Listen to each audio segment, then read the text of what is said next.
Boa noite a todos. Hoje, no dia 27 de setembro de 2022, nós estamos companheiro de reflexão. Olá,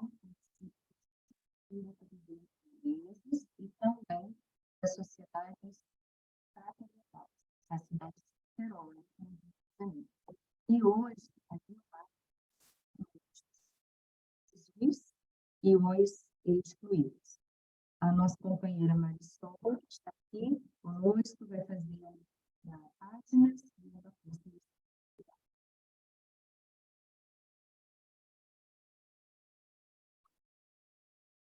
Boa noite a todos. Vamos ver o nosso, o texto número 96, justamente por isso. Não vos escrevi para ignorar a verdade, mas porque está em João, capítulo 2. O intercâmbio, talvez mais intensivo, entre os chamados vivos e mortos, constitui grande acontecimento para as organizações que não é tão somente que a pessoa pertence às comunidades do cristianismo inteiro. Por enquanto, notamos aqui e ali protestos de dom antigo, organizado, entretanto, a realização fundamental existe. Toda aquisição, qualquer renovação, enquanto está dia virá em que as várias divisões do cristianismo compreenderão a divina finalidade.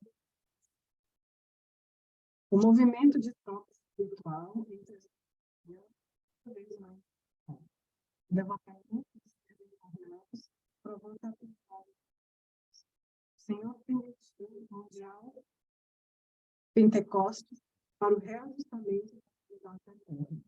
Convém notar, contudo, que as vozes comovedoras e revigorantes do além repetem comumente velhas fórmulas de revelação e relembram o passado da sabedoria de Cristo, a fim de extrair consequência mais responsável referentemente da vida. É neste ponto que recordamos então, interrogamos sinceramente, comunicação, os mortos, os vivos, porque os homens ignoram a verdade? Isto não. Se os que partem falam novamente, então, que estes conhecem a vida de Jesus, mas não se animam nem se decidem a brilhar. Vamos então, nesse momento, fechando os nossos olhos, respirando fundo. E vamos assim, abrindo os nossos corações, para podermos receber toda a energia de amor e do mais alto. E vamos assim, elevando as nossas vibrações, para que possamos ter ouvidos de ouvir, compreender a mensagem de Deus e ter força para colocar em prática no nosso dia.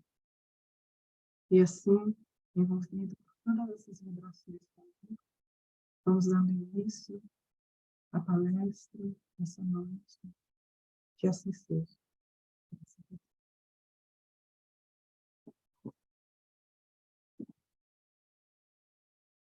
Obrigada, Guilmar. A palavra é sua.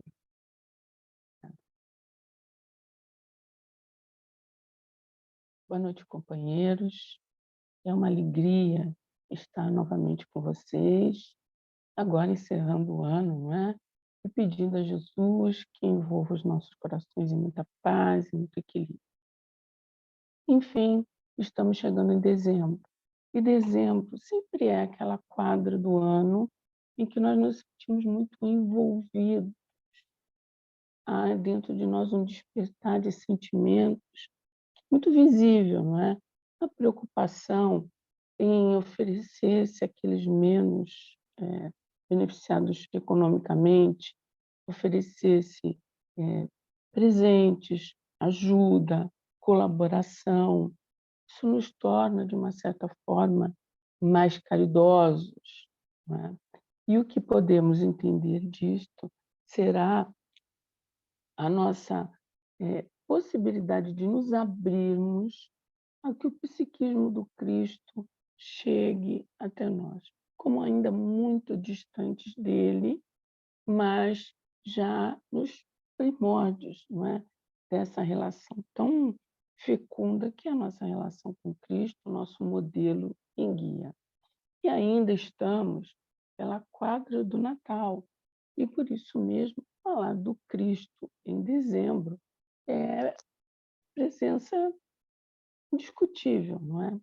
E falar desta criatura que dividiu a história, o espírito mais evoluído que tivemos a oportunidade de ter no nosso mundo, o nosso governador, o nosso modelo, o nosso guia.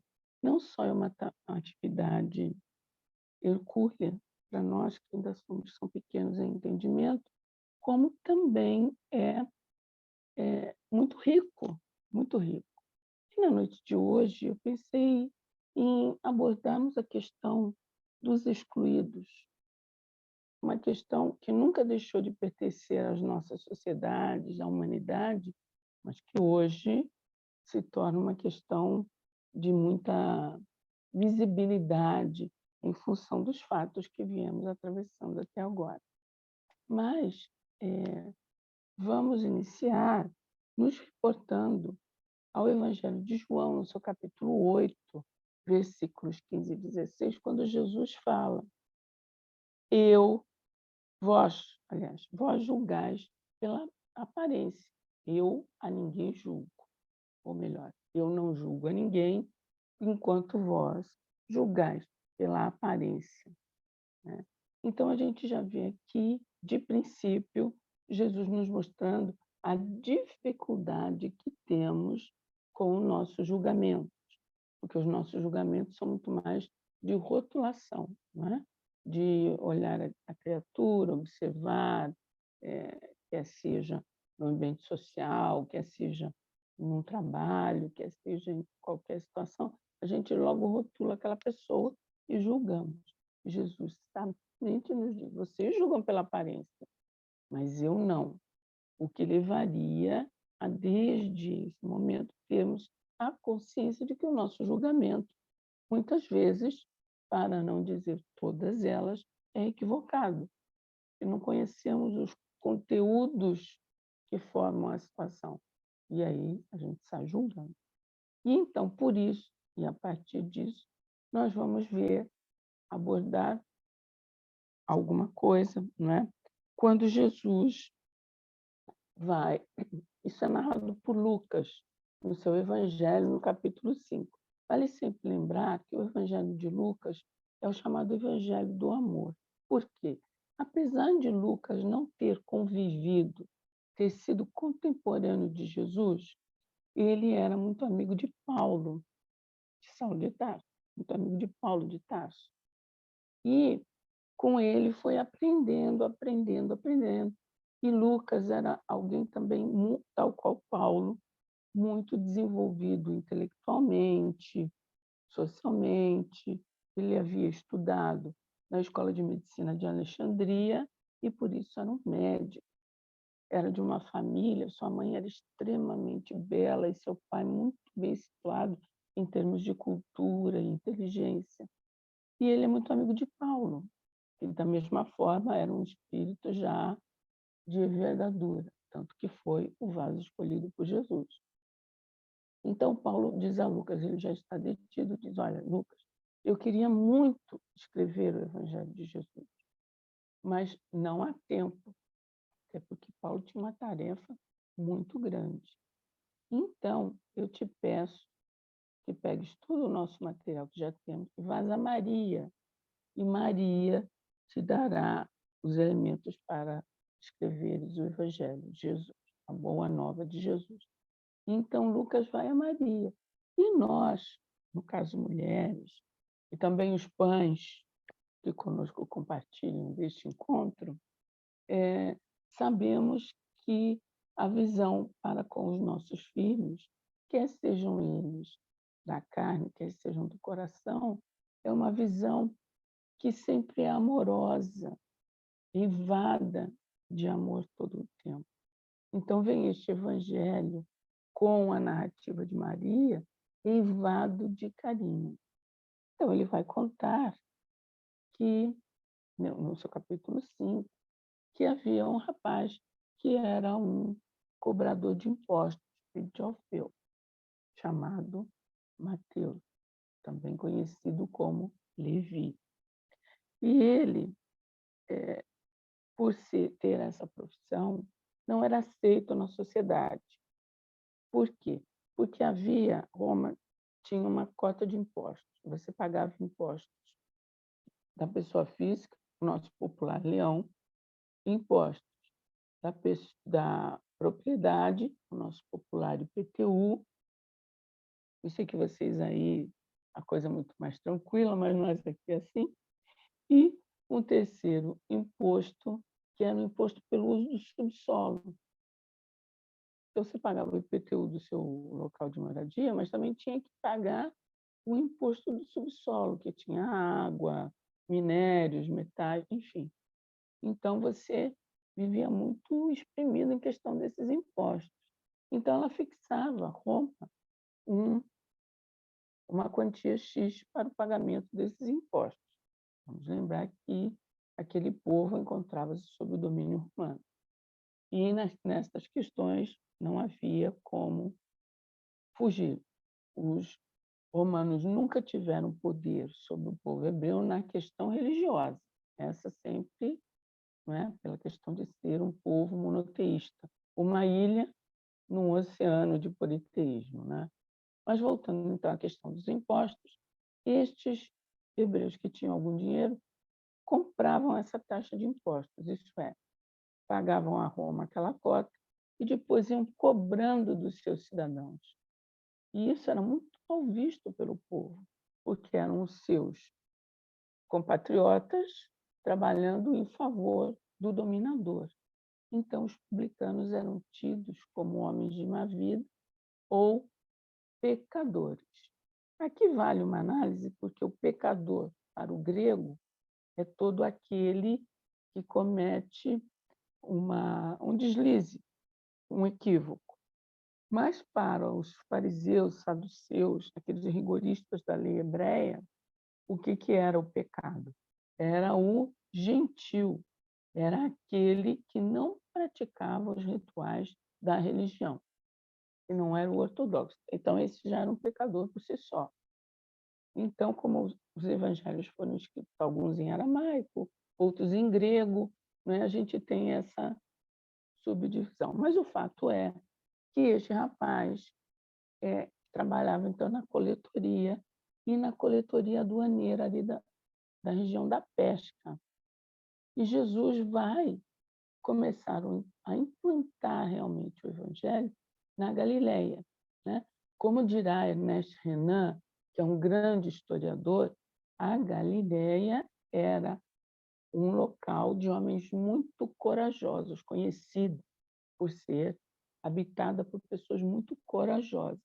E é lá que Jesus vai implantar o seu evangelho e a grande maioria de seus discípulos eram galileus.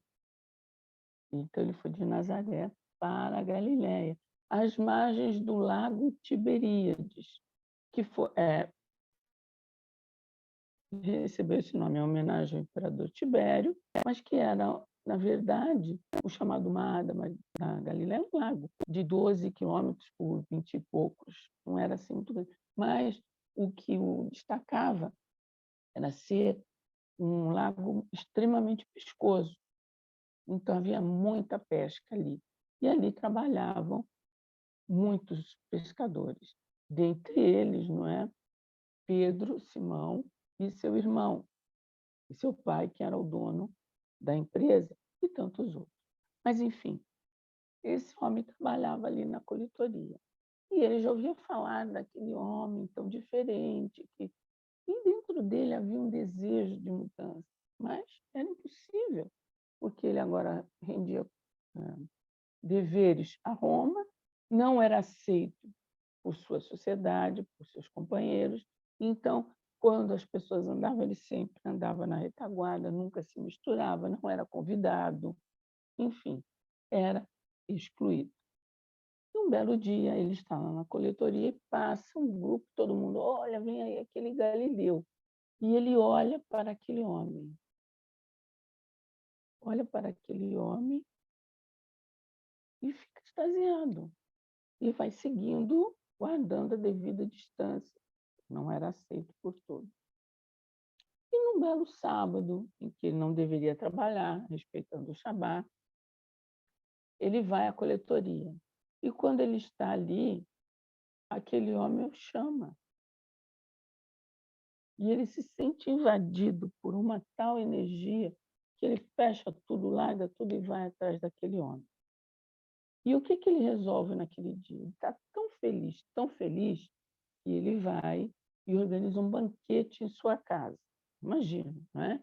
Tirar as melhores toalhas, a melhor louça, os talheres, as melhores frutas, a comida excelente, e faz aquela festa extrema, convida todos os seus companheiros de coletoria, a todos que ele conhecia, para dizer que, a partir daquele dia, ele abandonava aquele trabalho. Mas ele o abandonava muito feliz, porque ele estava seguindo o Cristo. Nisso, em sua porta, passam, não é? Fariseus, saduceus, que se prostam ali, porque não entendem o que está acontecendo. Por quê? A uma a gente vê que as moradias eram muito próximas, não é? Então, tudo era muito sem privacidade. Então, estão vendo quem está ali, quem não foi, como deixou de ir, e olhando que Jesus estava ali. Naquele tempo, como ainda hoje, né, nós compartilharmos a nossa mesa, trazermos à nossa casa alguém, é sinônimo de querermos bem a esta pessoa, e esta pessoa nos eleva com a sua presença na nossa casa. E então, aqueles fariseus e saduceus que ali estavam olhando aquilo, falam, mas esse homem priva da presença de pecadores, aqui entendido, não é? Estes homens de má vida, estes homens que nós não aceitamos, e Jesus dirá a célebre frase, eu não vim para os sãos, são os doentes que necessitam de médico. Eu vim para os pecadores, para aqueles que necessitam. Não é? Mas aí a gente vê o quê? Quando Jesus fala no pecador, no que necessita, ele traz o quê?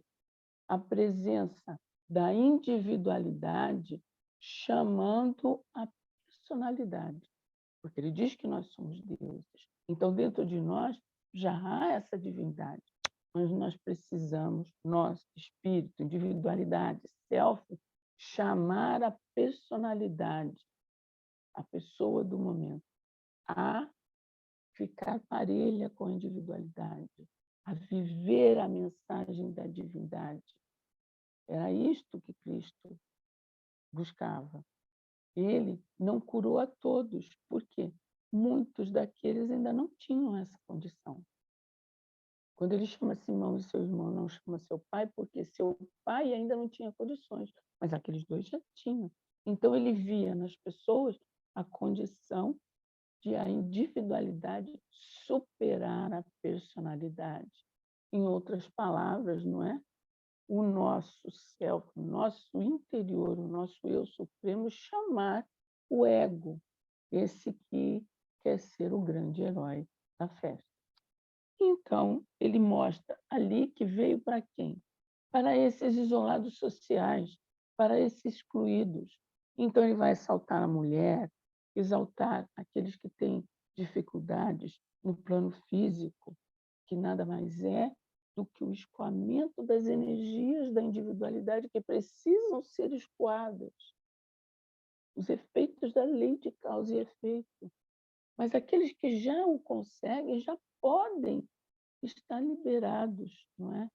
Desta constrição, desta dificuldade. Então, ele vai e começa o seu trabalho a partir daí para aqueles que necessitam do grande médico Jesus.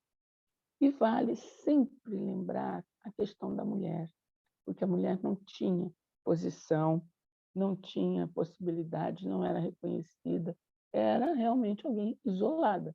Ela só podia sair com seu marido, ela, quando saía, ela tinha só deveres, deveres e obrigações. E Jesus vem e exalta a mulher. Vamos lembrar que a mulher, quando estava no seu período menstrual, era considerada pelo hebreu como impura. Então, ela não podia tocar em nada, fazer nada, tocar em ninguém. Aí ela era realmente excluída de tudo, tudo, tudo. E narram-nos os evangelhos a questão da mulher hemorroíça. Há 12 anos que aquela mulher tinha um sangramento constante, o que significa que há 12 anos que ela era isolada, separada do mundo, não é? Totalmente excluída.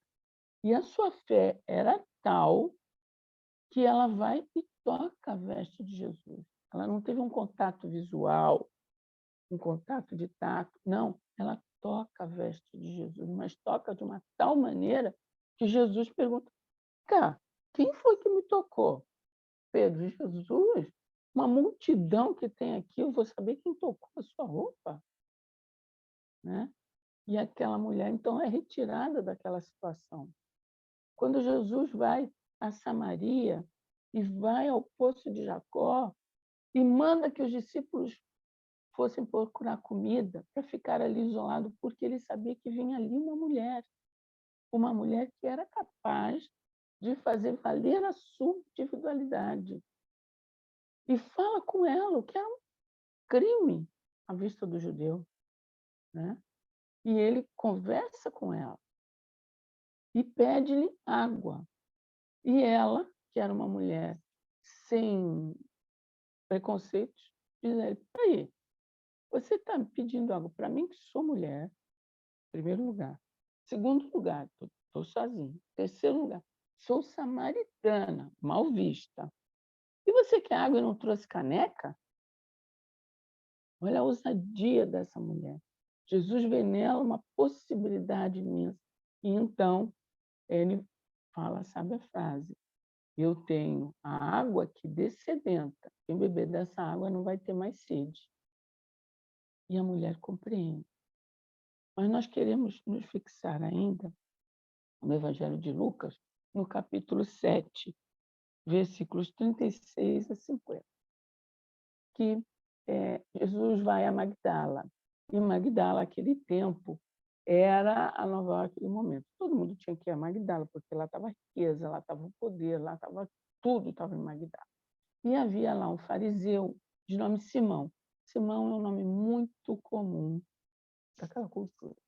E ele, muito bem situado monetariamente. Então, ele sempre organizava festas. E o povo queria ir às festas de Simão. Era sair na revista Caras, né? Então, vamos para a festa lá na casa do Simão. E aí, o Simão convidava sempre as personalidades, é claro, né? E ele queria que as suas festas fossem as mais bem frequentadas. Então, ele ouve falar daquele Galileu, Nazareno, papapá, e ele fica: meu Deus, dizem que ele é o Messias, outros dizem que não é. Que situação. Se eu não convido ele ao Messias, vou ficar sempre mal na fita. Se eu convido e ele não é o Messias, eu também vou ficar mal. Mas um dia, a pressão já estava crescendo, porque muito se falava daquele homem, tão singular, tão especial, que ele vai e manda um emissário lá com um convite para Jesus. Jesus fala: olha, eu vou, mas vou levar comigo os meus amigos. A gente lembra, ele era inseparável de João, que era jovem, mas era muito amigo. Então, chegado o dia da festa, lá vai Jesus. Quando ele chega à porta da festa, há um constrangimento total. Todo mundo parou de falar, parou de beber, parou de comer. Que isso? Aquele homem aqui. E ele, sereno, tranquilo, atravessa o salão e vai sentar a um canto e fica ali com os discípulos. coisa foi melhorando, os garçons retornaram com o serviço e tal, mas tinha aquela torta de climão, né, no ar ali. Enfim, começa tudo a acontecer e tal, então eram ostras, era caviar, era umas finas, aquela festa muito elegante, das paredes pendiam tapetes de veludo feitos à mão, era uma coisa, assim, deslumbrante materialmente falando, mas o ambiente não estava muito bom. Até que, de repente, não mais que de repente, surge uma mulher, esgarrada, correndo, enfrentou os seguranças, a porta, tudo, e prostra-se à porta do salão. Aí foi um silêncio geral, né. Narram os evangelhos que essa mulher era Maria, mas não será nem Maria de Magdala, nem a Maria de Betânia, irmã de Marta, irmã de Lázaro, e não se sabe ao certo quem é essa Maria. É uma Maria, mas ela tinha uma vida comprometida. E aqueles que ali estavam comprometidos com a sua vida, especialmente Simão. E Simão fica naquela situação, meu Deus, barro a mulher, manda o segurança pôr para fora. Se eu fizer isso, ela vai falar e eu vou ficar descoberto aqui. Se eu não fizer isso, enquanto ele está naquele dilema, Maria, com aquele radar feminino que toda mulher tem, deu aquela escaneou o salão, viu Jesus, corre até ele e traz um cântaro de alabastro, que é uma pedra muito especial, né? Aquele cântaro de alabastro, e dentro continha líquido de nardo, que era um perfume raro, caro, não acessível a qualquer um. Ela pega aquele líquido, unta os pés de Jesus, né? Vale lembrar que a questão do óleo, né, significava purificação e pureza. Ela unta os pés de Jesus com aquele óleo perfumoso, e seu pranto é tal, copioso, que ela chora, ela se debulha em lágrimas, e com as suas lágrimas ela lava os pés de Jesus, e com os seus cabelos ela os seca, e ali senta. E Jesus então fala: minha filha, a tua fé, mas acima de tudo, o teu amor te salvou. E ela sente-se renovar, ela sente-se nova mulher. No entanto, Simão, que observa aquilo tudo, pensa: mas este homem não pode ser o Messias. Pode? Ele aceitou essa situação. E Jesus, percebendo, chama Simão à razão. Simão, que era um publicano, um homem acostumado às questões monetárias. Simão, vou te fazer uma pergunta. Havia um senhor que tinha 2 pessoas que lhe deviam. Uma devia 500 dinários e outra 5. E esse senhor perdoou aos 2 que lhe deviam. Qual dos 2 deve amar mais ao seu senhor? Aí Simão: questão de dinheiro é comigo. Já pode entender muitas outras coisas. Dinheiro é comigo mesmo, eu vou dar um baile em cima dele. Então fala: Senhor, é óbvia, a resposta é óbvia. Quem deve ser mais amoroso ao seu Senhor é o que foi perdoado em 500, que é muito mais do que 50. Muito bem, Simão. Só que veja bem, eu entrei na tua casa e nem os teus servos, nem tu, me ungiram com óleo e me lavaram os pés, a famosa ablação. Porque para o judeu, a questão da limpeza é primordial. E então, quando ia-se à casa de alguém, os servos lavavam os pés do visitante, ou a mulher da casa lavava os pés do visitante e secava, ou, em último caso, o senhor da casa. E ali não havia acontecido isso. Jesus fala: entrei em tua casa, não me ungiste com óleo, não me lavaste os pés. Né? Não precisa, vamos lembrar que quando Cristo quis fazer o lava-pés, Pedro estava se negando a lavar os pés de Jesus, porque o mestre, muito superior, e Jesus lhe disse: não me lavares os pés, não tens parte comigo. Então, como isso era importante, não é? E então Jesus diz a Simão: tudo isso aconteceu, mas esta mulher enfrentou a tudo por amor, para me lavar, me untar, me lavar e me secar. Então, os seus pecados estão perdoados. Vai, mulher, porque do pântano também surgem flores muito cheirosas. Então, era esse amor que o Cristo exaltava. O amor, o amar ao próximo. Tantas vezes ele disse, né, que amássemos a Deus sobre todas as coisas e ao próximo sobre a si mesmo. Que os seus discípulos muito se conheceriam por muito se amarem.